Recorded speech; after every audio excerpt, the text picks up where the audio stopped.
All right, welcome back everyone to another PGL Season 18 interview. Today we have one that might be a part 1 and part 2 based on how much we chat in Discord in the text chat.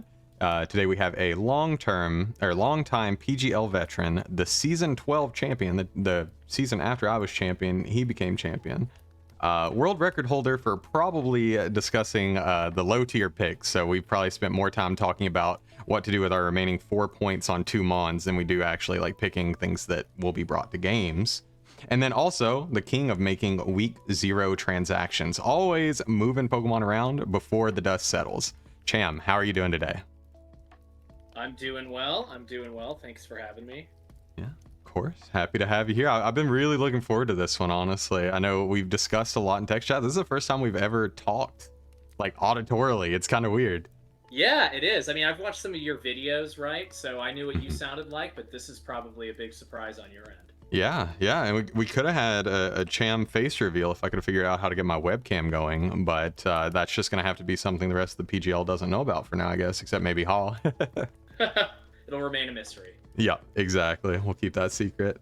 Okay, so I've talked about it ad nauseum at this point, but it's a low tier draft. It's even lower tier Terras. We've got all cut moves except Hidden Power and Pursuit. The budget was relatively tight, so I know that you picked some absolute power. You were right at the halfway mark, or right past the halfway mark in the draft, and you picked up the Mienshao and the Mega Houndoom as your first 2 picks, which is incredible power, incredible speed, really covering each other's bases. I'm not going to talk about them anymore. I want to hear, how did you feel going in? Did you get what you wanted to start with, or did you have to kind of make up picks? Did you get sniped in the first half? And yeah, what was your plan going in? Yeah, I mean, my plan going in was it changed. So initially my thought was I wasn't in love with a lot of these top tier picks. Mm-hmm. So I wanted to maybe just look for getting something in the, I wouldn't say mid tier, 15-ish range.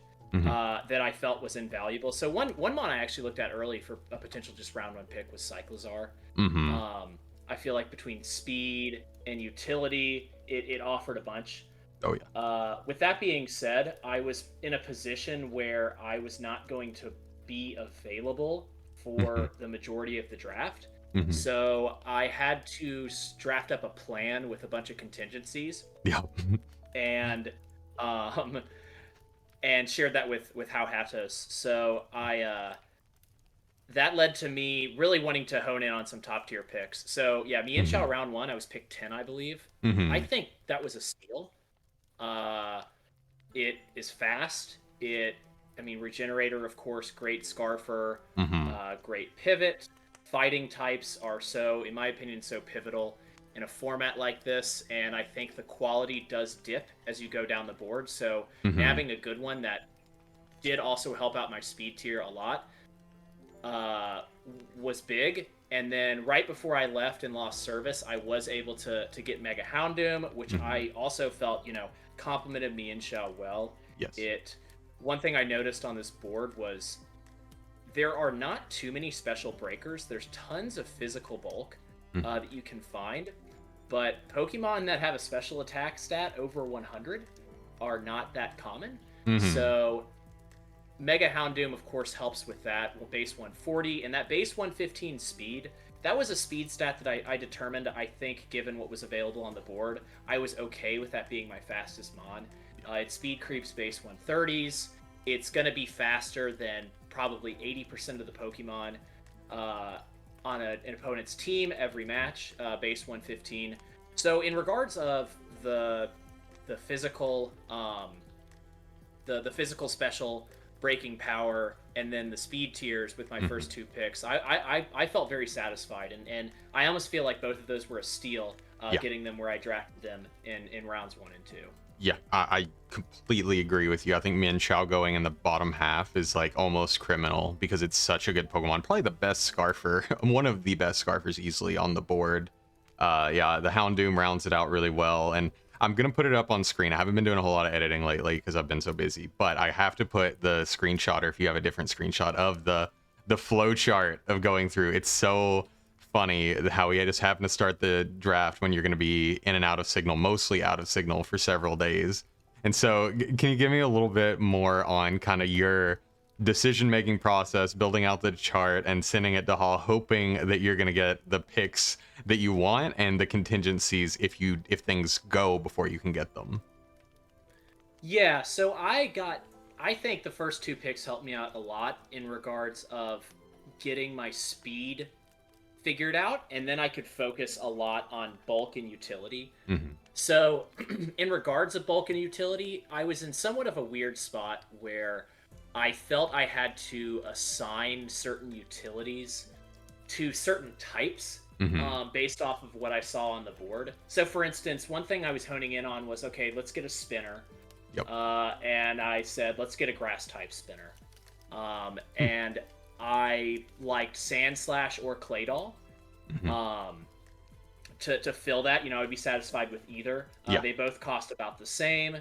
They both, ground types would spin. Mm-hmm. I wanted to get a Pokemon. Every draft I like to draft something I call it like a Gloomon, Mm-hmm. something that whether I'm bringing offense or whether I'm bringing like a slower balanced a defensive build, it's something that's going to force a lot of prep on either end. Mm-hmm. So some examples, a classic example of a mon I love in this role is Celesteela. Yeah. Very hard to break. Obviously, it's not on this board. Very hard to break, and also, can be terrifying with the offensive sets. Mm-hmm. So, or just offensive utility in general. Yep. So I honed in on, I think, some steel types to Mhm. fill that role for me Yep. this draft. So Bronzong and STAK were two that I was looking at. Bronzong, of course, didn't make it back, and I think I'm satisfied with STAK, maybe more so because it has a little bit more oomph when it comes to the offenses, just immediate power. Yes. But yeah, I had contingency plans along the way, and I was trying to build cores out with those contingencies. Like, for instance, when it came to my fairy, I had lots of options. I was probably targeting every grass type on the board. Yeah, you love your grass types.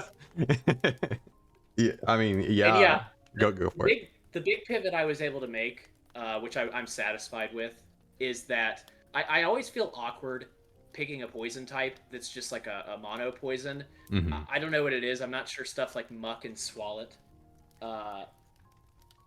work with my playstyle ability. Mm-hmm. So specifically, once I got Claydol, which has Levitate, which allows me to have a good ground switch in, because I don't see Excadrill on the board here. Yeah. That opened up the door, I think, for me, and this is, I briefly had service and coordinated with how on this, Mm-hmm. that I was looking for grass poison as opposed to, a grass type that resisted ground. So Mm-hmm. Roselia, Vileplume was a backup. Yep. Really rounded out, I think, the team in the bulk well. But Mm-hmm. for the most part, the plan went. I didn't even need as many contingencies as I thought I needed. Nice. That's always a good thing, right?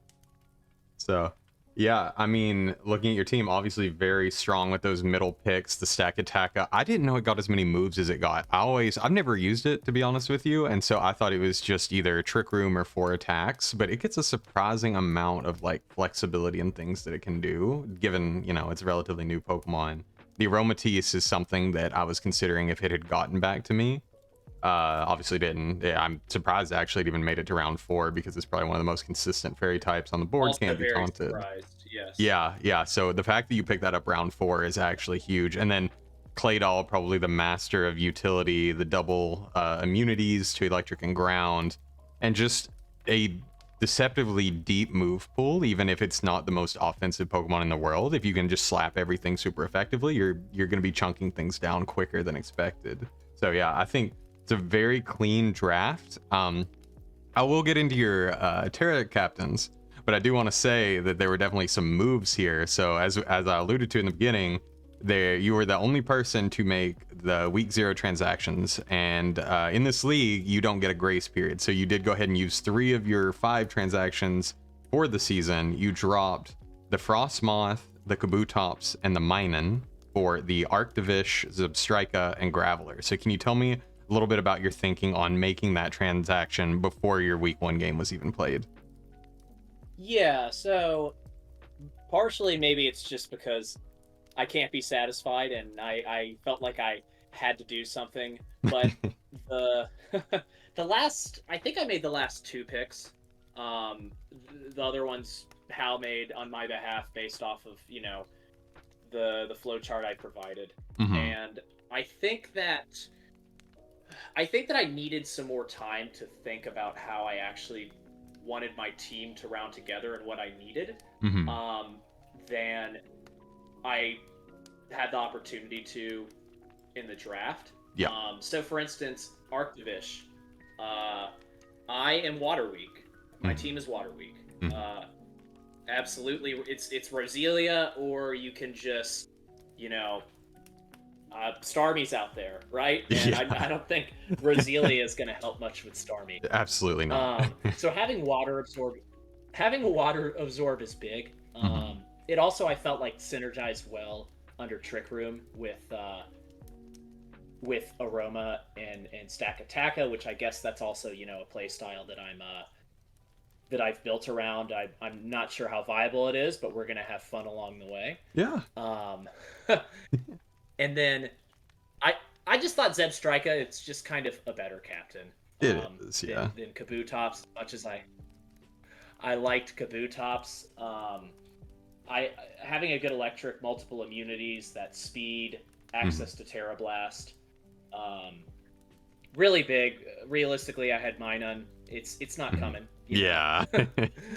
It's probably not gonna come. Hmm. And then is Graveler gonna come? I don't know, but it has sturdy, it has rocks, it has Hmm. good coverage, Yep. it has Terra, and it's got some Nat Deck stuff like Sucker Punch and Rock Polish. And I felt for Hmm. 2 points that offers me tools that I didn't previously have, Hmm. um, which I can't really ask much for more in that 2 point tier. I totally agree, dude. I know when we were talking about it, I didn't realize that Graveler is actually like base 95 attack. So the earthquakes coming off of that thing are no joke, especially if you run a sturdy lead with just max attack, max speed, or whatever. Like, it's actually gonna do some damage before it goes down if you get those rocks up. You can definitely punch something and not just be a passive setter. So I really like that as a 2 point pick. I think it really fits. It really does a lot for the price, for sure. And then I guess, Yeah, and those explosions are gonna hurt too. oh yeah, yeah. Show me one switch into a Terra normal, Graveler normal gem explosion, or actually probably be Custap Berry, but yeah. I We mean, can well, dream. We can dream. yeah. You'll find a matchup where Graveler outspeeds something, I'm sure. Or you set Trick Room and then go in your lead Graveler. I'm sure that'll work perfectly. I guess at this point, last Pokemon we haven't talked about that I'm a big fan of on the team is the Chatot. As a Terra captain, the fact that the little guy has Boom Burst is in the base 90s. I don't know the exact numbers, but in the base 90s for both speed and special attack, and then has the obnoxious chatter with the 100% confusion rate. That's just that's just asking to really tilt somebody, I feel like, or just blow through teams, and you don't really know what it's going to do till you get there. So yeah, if you got any extra thoughts on that one, I know that one's maybe a little more straightforward, but if you got anything else on that, I'm happy to hear My it. thought is that I'm honestly surprised. I think I grabbed it round 6 or 7. Hmm. I'm surprised it lasted that long. I mean, it's a pretty mindless. Just you Terra normal, you hit choice specs, you hit choice scarf, boom burst, and there aren't that many good steals, No. ghosts, and of course rock is rock. Yeah, Um, exactly. on the board, so it doesn't even need coverage. Mm-mm. It can just blow stuff apart with Terra normal, boom burst. So that's just an exciting tool to have, which you know teams they're prepping a lot for some of my bigger threats, and then Mhm. they forgot to account for the boom burst and the chatter. Yeah. Yeah, exactly. Because I think your most dominant scarfer is that me and Shell, like we've talked about. And so people may account for fast physical hits for their defensive mons, but that doesn't mean they're going to account for a modest Terra normal boom burst coming off of a choice scarf chatot, like just punching them in the face and outspeeding things, pretty easily in low tier, I would say, at that base 90 scarf. Like, Yeah, I'm excited to see it. Hopefully not against me. So for those watching in real time, Cham and I are week 1 opponents. We are prepping for each other currently. So yeah, I know the power of the chat top because I've been calcing it against things like Aggron, and without that 4x resistance, it's kind of a nightmare matchup. So it's been really fun trying to figure out how to deal with the stupid little 5-point bird. Yeah, glad I got it. And you mentioned choice scarf. Yeah, I mean, I like to a big thing I like to do in drafts is have good scarfers. Me and Xiao really, that round 1 pick opened up things a lot, and then this is like you said, it's a decent compliment there as a scarfer. Absolutely, yeah. And I'm looking, for some reason, I must be thinking of a different bird, but I was thinking Chat Talk got parting shot, but it's still U-turn, which is still good. But I had this, maybe I'm thinking Squawkabilly or something. I thought it had parting shot as well, but I guess not. But still, it might when it gets reintroduced into the game. I think it hasn't been around since like Sun Moon or something.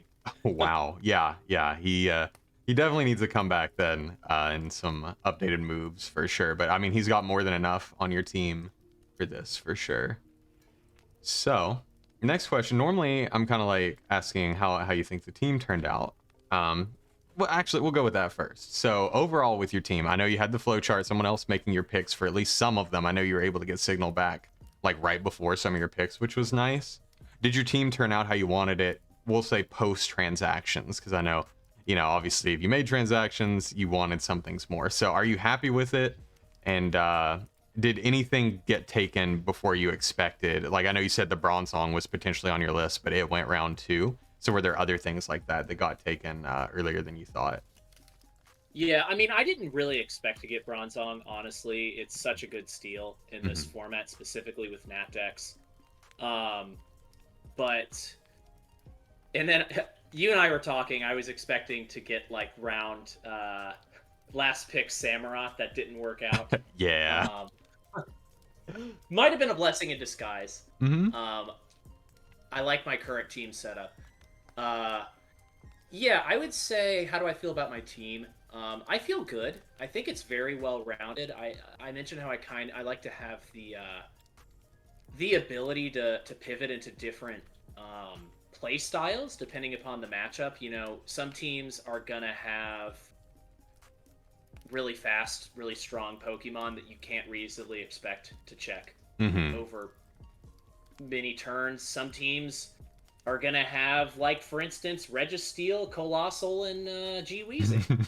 And that's gonna maybe just be a battle of attrition in something like that more than a just a offensive shootout. Yeah. So I feel satisfied with my team's ability to be flexible. It is, in regards of the slow play style, it is rather reliant on I think Wish from Aroma, which we're gonna see how that works out. Fortunately, it's Taunt and Encore immune. Yes. So that does help. And Fairy is just such a great type. But that's a potential. That's a potential area where it can be exploited, and then I'm a little reliant on Trick Room sometimes for offensive viability. Which again, how usable is that in singles is a open debate, I think. But I think that if everything works out, I think I've got an excellent team. Yes. It just depends on whether or not some of these playstyle modes are gonna work in practice rather than on paper. Yeah. I mean, I agree. I think you've definitely got great pieces. Like you said, you got a Taunt Immune Wish Passer that's incredibly bulky for low tier. And then you've got the Roselia as well. So if you really needed, you have those Leech Seeds you can set up and then switch in Pokemon without recovery to get them a little bit of health back. I know it's not, you know, Wish level, but you have that as an option. I think with your Trick Room mode, 2 of your 3 setters can also abuse the Trick Room. Like, there are not a lot of really good Fairy Resist in these teams. A lot of the people who took a Fire, a Poison, a lot of those tend to also be weak to Fairy on their other type, or at least some of them. So there's not a lot of really solid fairy resist in this draft so far. And then Stack Attack, it goes without saying, you set a Trick Room with that, and you're just guaranteed outspeeding everything for 4 turns. You've got the massive gyro balls, massive body presses, and then your stab and earthquake, and that's all you really need. So I think the fact that your Trick Room setters aren't passive after they set Trick Room, and Claydol, give or take, I don't know if it's even going to be setting Trick Room because it wants to carry about 15 moves per game. But yeah, I think it's definitely viable on this team against people who are going to like set up speed on you, or, you know, some of these teams that are just very fast in general. I think it's a fantastic option that you have. And, you know, you have a lot of Pokemon like Arctovish that are in that middling speed, where if you wanted to run a little speed to outrun bulk, you can, but also if you wanted to run in Trick Room, easy peasy, right? So I like it. I like your team a lot. I'm terrified to face it. I'm super annoyed you picked up a water immunity versus my Bastia Legion. That felt like a bit of a counter pick, so I don't appreciate that. But we'll figure something out. So we were talking actually yesterday. I'm gonna add this question about defensive typings and typings that both resist a hit and threaten what you come in on super effectively, and how that having one of those is much stronger than just having a defensive switch in like a steel type or like a bug type coming in on a fighting type move, and it's where you like don't threaten them back. You come in, take the hit, and then you're still at kind of a neutral playing field. So if you wanted to elaborate on that, or if you wanted to give a little teaser to that, and maybe we can go further into that in the future, but I think that's a fascinating concept in draft, and I really like that discourse. Okay, it's got the obviously Stack Attack has the rock type, which is, I would say generally speaking, kind of a liability when it comes to a secondary typing. With that being said, like for instance, Staraptor got drafted, okay? And it's nice if that Bulkymon that you're switching in on Staraptor actually has coverage to kill the Staraptor. Yes. Which the rock type does grant. I haven't necessarily calced the gyro balls.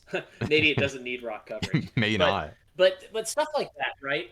I think really helps force progress in a game, and it helps you. I think it helps with flexibility when it comes to team prep. Like I love the idea of planning out a match where I have one Pokemon who it's only really expected to take a hit from another Pokemon one time, but I know when it gets in, it can force that other Pokemon out. Yes, that makes perfect sense. I think Stack Attack is a great example of that, and how it can hard wall. Like, you know, a lot of people here I think would want to run like choice items, kind of like you want to run choice specs, choice scarf on your Chatot.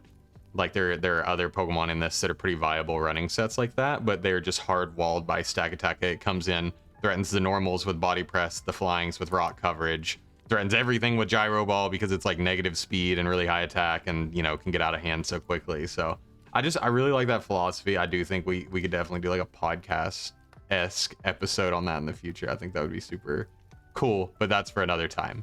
So wanted to ask, looking at the other teams, there were 15 other teams on the board. A lot of them have actually been through the interviews at this point, which is pretty awesome.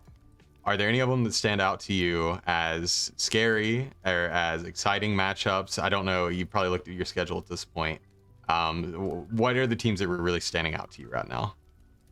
So I would say for scary, I mean, I've been prepping for you, and they're scary. I definitely, I was initially maybe critical of the effectively drafting 3 Pokemon that are not gonna come. But I mean, your top 7 are terrifying, and it's been a prep challenge. I think some other teams that I think are what I would say terrifying is J Scurfs. I mean, Starmie, Diggersby, Moltres G. Yeah. That's tough to check, and he's got some bulk behind it.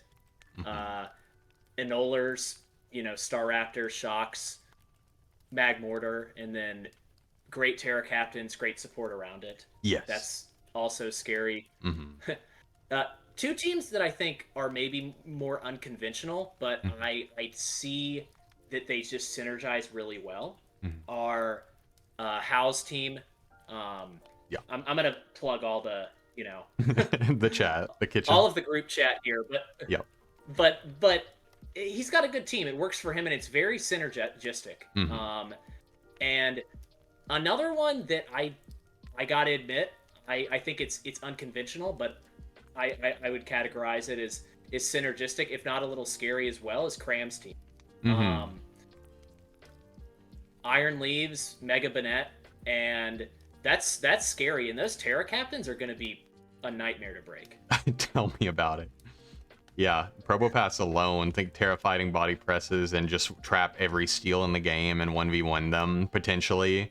Like, yeah, sky's the limit with that team. And having both webs and electric terrain support for Iron Leaves, a Pokemon with an astronomical attack stat in low tier and a solid speed stat. Yeah, not looking forward to that one. Yeah, all really good. Yeah, I'm fortunate to avoid that one on my schedule. Oh, really? Lucky you. I don't know if I do or not. Hang on, let me check just out of curiosity. You've got a pretty brutal one. Yeah, I remember looking. You, I think you get the cream of the crop when it comes to the coaches this season. I somehow dodged Cram, but it looks like I have the entire kitchen, Profale, Anoler, Suit, and Insu is my schedule. So, man, yeah. If I go negative this season, I understand, and I'm gonna just try to have fun along the way. All right.